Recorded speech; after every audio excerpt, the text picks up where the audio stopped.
Well, good Sunday morning. I hope everyone's having a good weekend. So, this morning we're going to continue our study through the book of Colossians. And what we're going to be talking about this morning is dealing with anger. In Colossians 2 8 and 9, it says, "But now is the time to get rid of anger, rage, malicious behavior, slander, and filthy language. Don't lie to each other, for you have stripped off your old sinful nature and all its wicked deeds." So think about the last time you were really ticked off.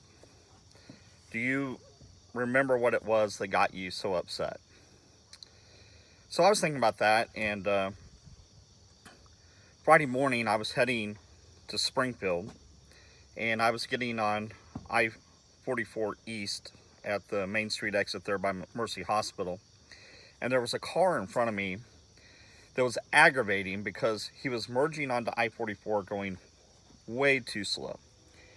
But then I had a big pickup truck behind me that was right on my bumper, and I could tell that he was even more aggravated than I was. So as we came on to I-44, I turned on my signal indicating that I was going to get around this slow car in front of me, and right when I started to change lanes, the truck behind me sped around me and cut me off. All right, now I've gone from being aggravated to being ticked off. And I confess, I thought some not very nice thoughts about this guy. And then I sped up and I came right up close to the back bumper of this truck to let him know that I was not amused that he had cut me off. Well, he exited at the next exit, at the range line exit. And then I wondered, did he go through all of that in such a hurry just to get off at the next exit? Or did he exit because he thought there was a crazy person behind him? Uh, who knows? You know, I probably intimidated him in my Ford Fusion. Here's the thing. I admit I get aggravated driving sometimes, probably because I drive all the time. And my wife would tell you I get most annoyed when someone causes me to miss a traffic light. I know my traffic lights, and some lights, as you know, are very long. But my reaction is generally, come on, let's go. You're going to make me miss this light. What I did last Friday, it was way over the top for me. I normally would not react like that. All right, so let's go back to that question. Think about it, the last time you were really ticked off and what it was that got you so upset. All right, now let's take that a step further. Are you able to look beyond the surface into your heart to see what made you react the way you did? So I go back to last Friday, and I was thinking about that. And earlier in the morning, I was watching the early news, and they talked about a new exhibit was opening at the Smithsonian Museum of American History, and it was remembering Emmett Till. Now, Emmett Till was a 14-year-old African-American boy who went to visit family in Mississippi in 1955, and he whistled at a white girl outside of a store. And later that night, a mob broke into the house where he was staying. They abducted him, they killed him, and they threw his body in the Tallahatchie River. And as they were abducting him, they told the other family members, this is what happens when, and they used the N-word, whistles at a white girl in Mississippi. I watched that, and it made me angry. But then not only that, it triggered me to think about what happened to a friend, Jason Johnson. Jason was an African-American who was a student at Missouri Southern. I worked with him at DYS. We played on a slow pitch softball team together. He was such a great guy. He was always smiling. He was friendly to everyone. And on October 2nd, 1998, he talked to a white girl while they were in line at a convenience store. And it enraged this girl's boyfriend who was in the car. He was enraged that a black man had spoken to his girlfriend. And so he followed the car that Jason was in to a parking lot over by Joplin Street. He approached the vehicle and started yelling and cussing at Jason. And when Jason put his window down, the guy pulled out a knife and slit his throat. He cut Jason's jugular vein. Jason lost too much blood at the scene, and he did not survive the injury. And testimony in court, he told his girlfriend as he got back into his car, one N-word down. Thinking about things like this, it makes me angry. It is sad. It is frustrating. You talk to someone while you're in line buying a pack of gum, and another person is so enraged by it that they kill you because of the color of your skin. And it just has, I just have to think, what is wrong with people? Emmett Till's cousin, Wheeler Parker Jr., who was a young man that was in the house that night when Emmett was abducted, he was there at this exhibit, and they interviewed him, and he said these words. He said, "Laws may make people behave, but it does not legislate the heart." And he is absolutely right. So many people have hearts that are full of anger and resentment and bitterness, and it seems to be on the rise. I mean, today you hear all the time of incidents of road rage where people turn violent, some to the point of shooting people. You hear about incidents of disgruntled employees going into their places of work and shooting people. Heartbreaking stories of domestic violence, hate crimes. And here recently, people lashing out at others in anger over whether or not they've had the COVID-19 vaccine or whether or not they're wearing masks. You know, some people have no hesitancy in taking out their rage on another person, sometimes even in ways that end up sending them to jail or prison. Anger for many people has become an uncontrollable emotion. A lot of us have heard the term anger management. I mean, there's a movie with Adam Sandler and Jack Nicholson called Anger Management. There was a TV show series called Anger Management. And the truth is that some people do mismanage their anger. Some by suppressing their feelings when they are angry, or on the other extreme are those who lose their temper and go off on people when they're angry. You know, what's going on at a deeper level that sets us up for that kind of response? In the Avenger movie, the city is being attacked by aliens, and Captain America says to Dr. Banner, he says, "Dr. Banner, now might be a good time for you to get angry." And then he responds by saying these words. He says, "That is my secret, Cap. I'm always angry." And then he turns into the Hulk and he grabs and destroys the alien ship. Dr. Banner recognized that he had something on a deeper level already making him angry.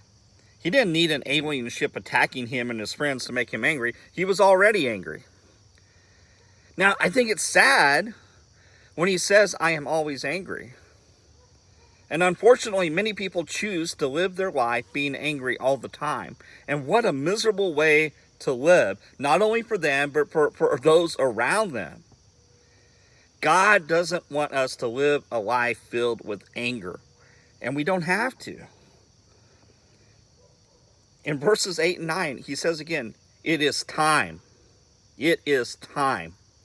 to get rid of anger and rage and malicious behavior and slander and filthy language. Don't lie to each other, for you have stripped off your old sinful nature and all its wicked deeds. So last week we looked at the personal sins listed in verse 5. And in verse 5, he began with the sin and progressed to the motive. And real quick, I'll review that from last week. In Colossians 2:5, he says, "Put to death whatever belongs to your earthly nature, sexual immorality, impurity, lust, evil desires, covetousness, which is idolatry." And we talked about that sexual desires create sinful thoughts, and sinful thoughts lead to sinful behaviors.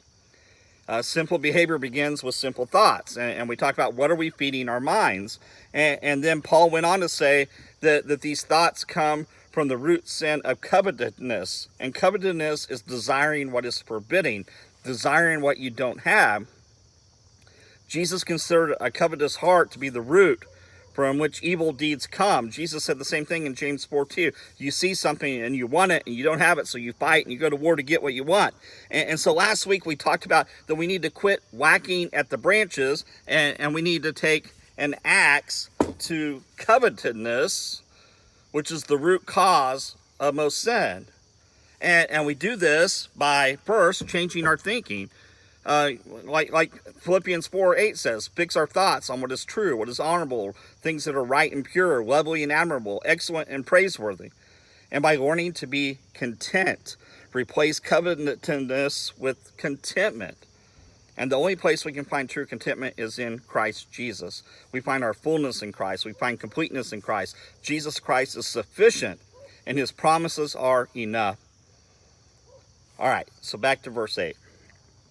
Here, Paul addresses social sins, sins that are committed against other people.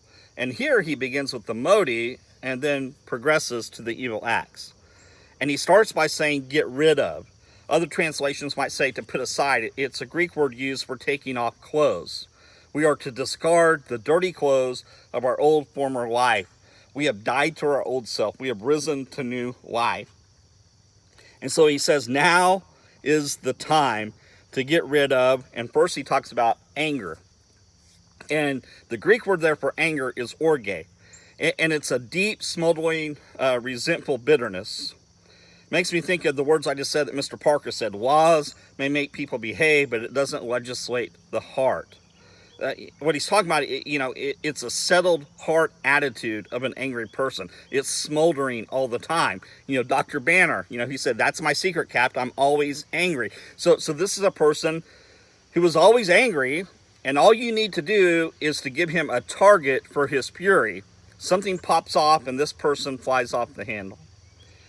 James 1:19-20 says, dear brothers and sisters, take note of this.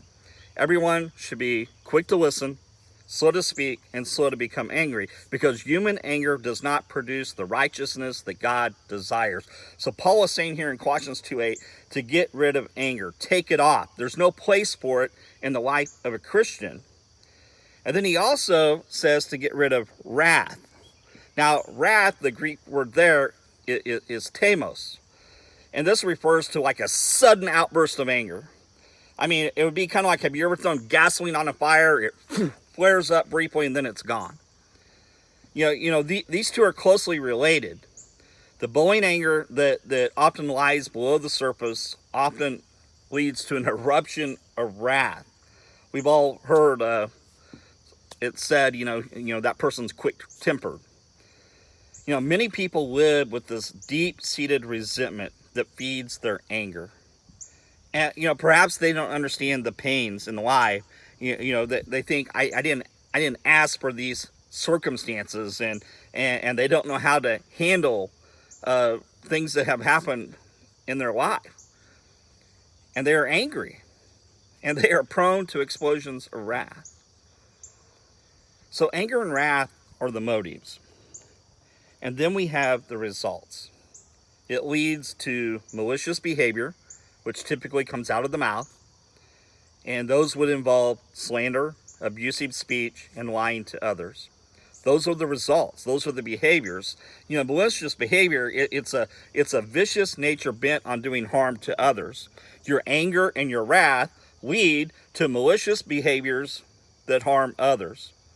And one of them is slander. Slander is making false statements damaging to another person's reputation. In James chapter 3, James says, our tongue is restless and evil and full of deadly poison.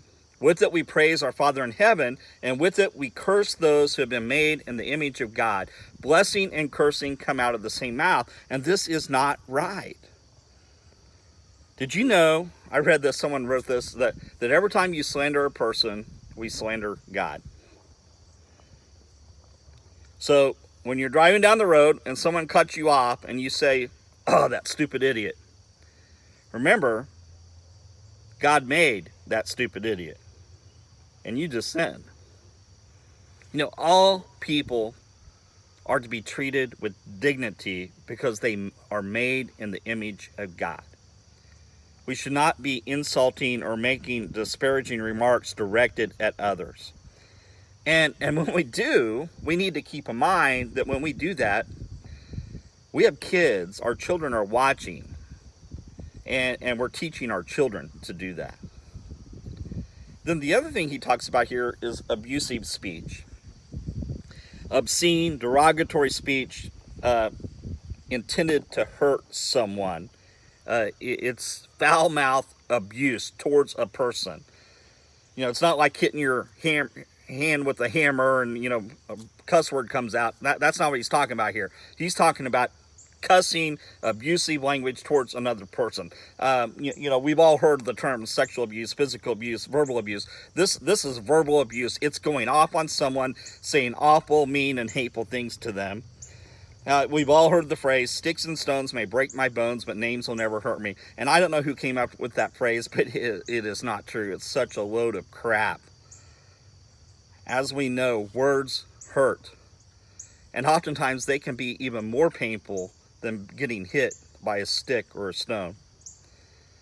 And sadly, there are parents out there that are taking their anger out on their kids. And that should not happen. Parents, don't take your anger out on your kids. Deal with it. Work through your anger. Don't take it out on your kids. Then he says, stop lying to each other. Lying characterizes Satan, who is the father of all lies. And when we lie to others, we're imitating Satan. We need to tell the truth, not be lying about other people. All right. So how are we going to deal with anger?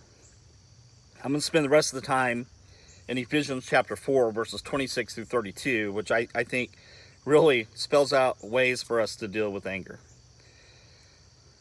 Ephesians 4:26 says, in your anger, do not sin. Do not let the sun go down while you are still angry. You know, Paul says something here that may surprise many of us. He says it's okay to be angry, but do not sin. It is possible to be angry and not sin. You know, anger has such a negative connotation that many people assume it's always sinful to be angry. So what is Paul referring to when he says, in your anger, do not sin? I think the answer is found in the life of Jesus. On more than one occasion, Jesus expressed anger, yet he did not sin. And I'm just going to give one example. It's found in Mark chapter 3, verses 1 through 6. And Jesus went into a synagogue, and there was a man there with a shriveled hand, and some there were looking for a reason to accuse Jesus, so they watched him closely to see if Jesus would heal this man on the Sabbath. And so Jesus asked the man with the shriveled hand to stand up in front of everyone, and then Jesus asked the teachers of the law, which is lawful on the Sabbath, to do good or to do evil, to save a life or to kill. But they remained silent. And it says that Jesus looked around them in anger, and he was deeply distressed at their stubborn hearts. And he said to the man, stretch out your hand. And the man stretched out his hand, and his hand was completely restored. And then the Pharisees went out, and they began to plot on how they might kill Jesus. You see, what Jesus valued, they did not value. Jesus valued people. And Jesus was angry at the teachers of the law's uncaring hearts. They had no empathy or compassion for this man with the shriveled hand. You know, anger itself is not wrong. It depends on what makes us angry and what we do with our anger. Jesus' righteous anger in the story resulted in a man being healed. The Pharisees' selfish anger in this story resulted in them going out and beginning to plot with the Herodians for a way to kill Jesus. So how is Jesus' anger different from ours? His anger was never about his own agenda. It wasn't about his schedule. It wasn't about his preferences. It wasn't about his personal desires. His anger was over injustice and unrighteousness occurring all around him. And that is the sort of righteous anger that's acceptable to God and that's not sinful. And it actually wouldn't hurt for Christians today to express more of that kind of righteous anger toward the injustices in our world today instead of being apathetic about it. I was angry last Friday when I heard this news story about Emmett Till being murdered, and I started thinking about what happened to Jason. And I believe that was a righteous anger. But I didn't handle my angry feelings very well, and later that morning, I think maybe that's what caused me to lose my cool when the guy in the truck cut me off. In my anger, I sinned. So the question is, how do we deal with anger? Well, the first thing is, don't feed it. Again, Ephesians 4:26, in your anger, do not sin. And then it goes on and says, do not let the sun go down while you are still angry. Don't nurse your anger. Don't give it an ongoing place in your life. Be done with it in short order. Don't sleep on your anger. And then it goes on and says in verse 27, do not give the devil a foothold. When we choose not to get rid of our anger and we hold on to it, we're giving the devil a foothold. That anger will become resentment, and resentment leads to bitterness, and then we become captive to our own anger. But if we release our anger by confessing it to the Lord, and we go and we settle accounts if necessary with another person, we can avoid resentment and bitterness. And then verse 29 goes on, it says, do not let any unwholesome talk come out of your mouths, but only what is helpful for building others up according to their deeds, that it may benefit those who listen. Some people love to tell other people how angry they are or who made them angry. Have you ever heard someone say, you make me so angry? Well, that's not true. No one can make you angry. You choose to become angry. And likely because there's anger in you already, if another person does something that draws that anger out of you, the anger, it's not their fault, it's yours. You know, I talked about this in the sermon once before. In 2017, Taylor Swift released a song, and the title of the song was, Look What You Made Me Do.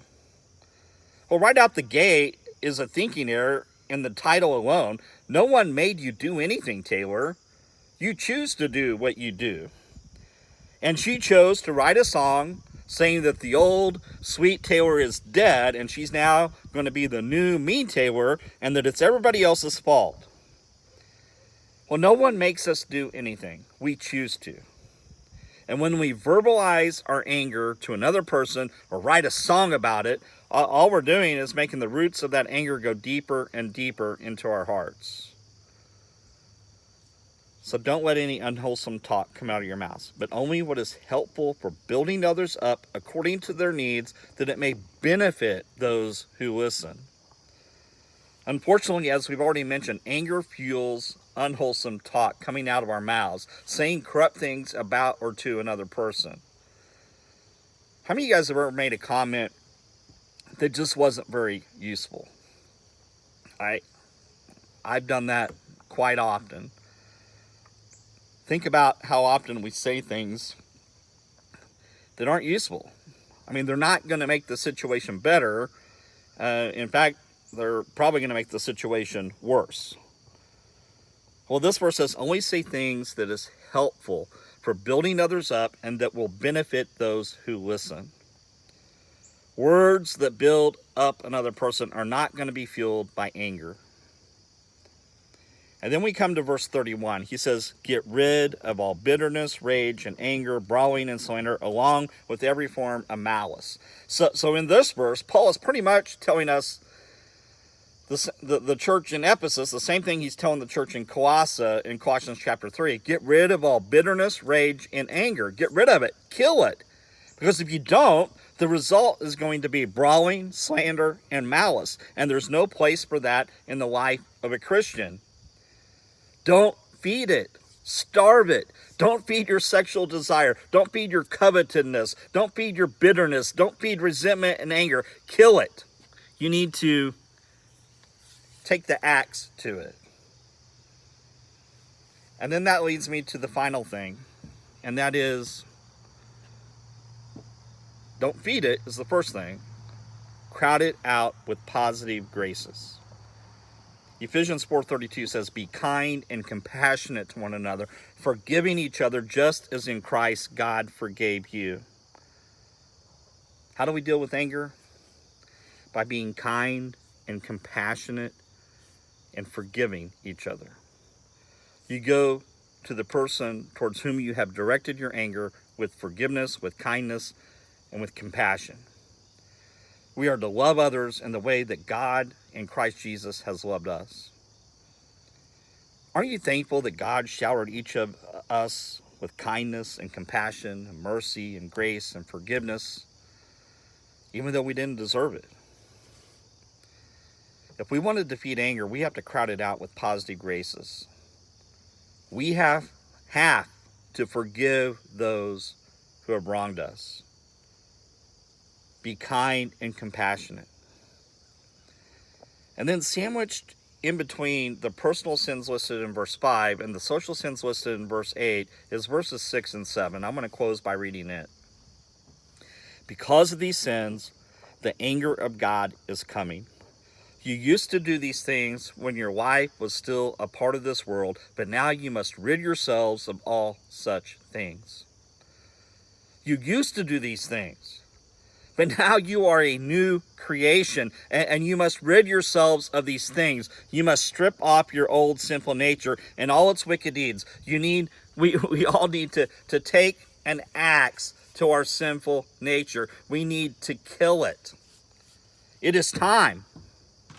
It is time for us to set our hearts and minds on the things above. We have been raised with Christ, and it's time for us to set our hearts and minds on the things above where Christ is seated at the right hand of God. It's time for us to find contentment in Jesus Christ. We have completeness in our relationship with Jesus. We died, and our lives are now hidden with Christ in God. We are a new creation. We are no longer a part of this world. Our citizenship is in heaven. And thirdly, it is time for us to crowd out our simple nature with positive graces, being kind and compassionate to one another, forgiving one another, just as in Christ God forgave each of us.